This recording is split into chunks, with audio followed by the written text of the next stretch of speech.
ஆண்டவரும் அருமை இரட்சகருமா இருக்கிற இயேசு கிறிஸ்துவின் ஆச்சரியமான நாமத்தில் தினமும் கர்த்தருடைய சத்தத்தை கேட்டுக்கொண்டிருக்கிற என்னுடைய பிள்ளைகளை வாழ்த்துகிறேன், ஆசீர்வதிக்கிறேன்.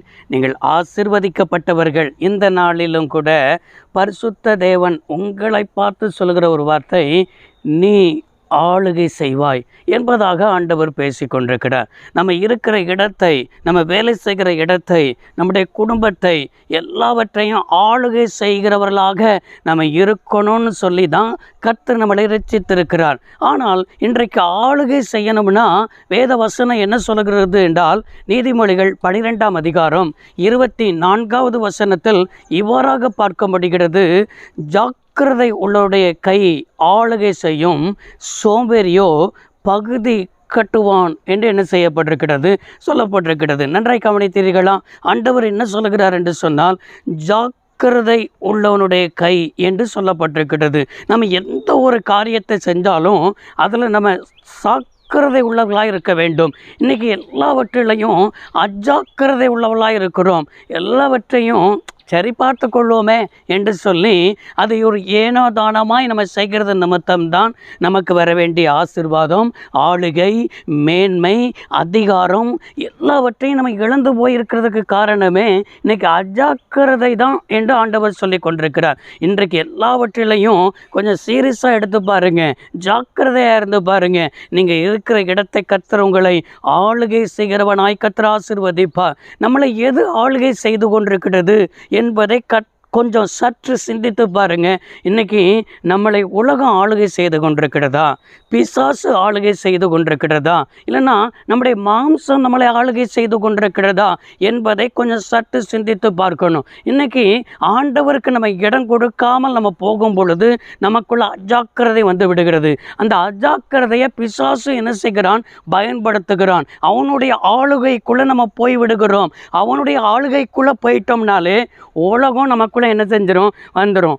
உலகம் வந்துருச்சுன்னா மாம்சம் நம்மளை என்ன செஞ்சிடும், மேற்கொண்டு விடும். இன்றைக்கி மாம்சத்தில் மேற்கொண்டது நிமித்தம்தான் இன்றைக்கு மனசும் மாம்சமும் விரும்புகிறதை நம்ம செய்கிறோம். நம்ம ஆவியோடு கூட இந்த மாம்சம் போராடி கொண்டிருக்கிறது. போராடுகிறது நிமித்தம் நான் விரும்புகிறதை செய்யாதபடி நான் வெறுக்கிறதையே செய்கிறேன் என்று அப்போஸ்தலனாக இருக்கிற பவுல் சொன்ன வார்த்தையின்படி இன்றைக்கி அநேக ஆவிக்குரியவர்கள் இன்றைக்கி மாம்சத்துக்குரியவர்களாக தான் இருக்கிறார்கள். அதே தான் கொரிந்து சபைக்கு பவுல் எழுதும் பொழுது, உங்களை ஆவிக்குரியவர்கள் என்று எண்ணி பேசக்கூடாமல் என்று என்ன செய்திருக்கிறார், எழுதியிருக்கிறார். இன்றைக்கு சபைகளில், அநேக திருச்சபைகளில் என்ன செய்யணும், ஆவிக்குரியவர்கள் என்று எண்ணியே பேச முடியலை. காரணம், மாம்சம் இடம் கொடுக்கிறார்கள், உலகத்துக்கு இடம் கொடுக்கிறார்கள், பிசாசுக்கு இடம் கொடுக்கிறார்கள். இன்றைக்கி நீங்கள் எதற்கு இடம் கொடுத்திருக்கிறீர்கள்? ஆவியானவருக்கு இடம் கொடுத்திருக்கிறீர்களா? ஆவியானவருக்கு இடம் கொடுப்பீர்கள் என்று சொன்னால் நீங்கள் நன்றாய் விளங்கிக் கொள்ளணும். எதையுமே உற்சாகமாக செய்வீர்கள்.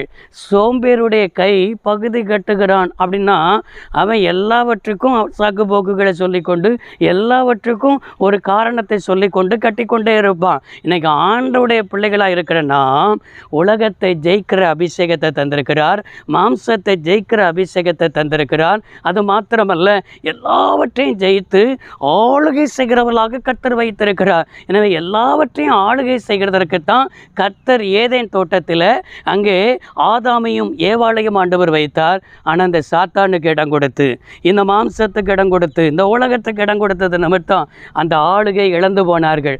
ஆதாமுக்கு கொடுத்த அதே ஆளுகையை தருவதற்குத்தான் 2ஆம் ஆதாமாக இருக்கிற இயேசு இந்த பூமிக்கு வந்திருக்கிறார். இன்றைக்கு நமக்குள்ளவர் வாசம் பண்ணுகிறார். அந்த ஆளுகை இன்றைக்கு நமக்கும் தந்து உன்னை ஆளுகை செய்கிறவனாய் கர்த்தர் வைக்க விரும்புகிறார். அவருக்கு ஒப்பு கொடுப்பாயா?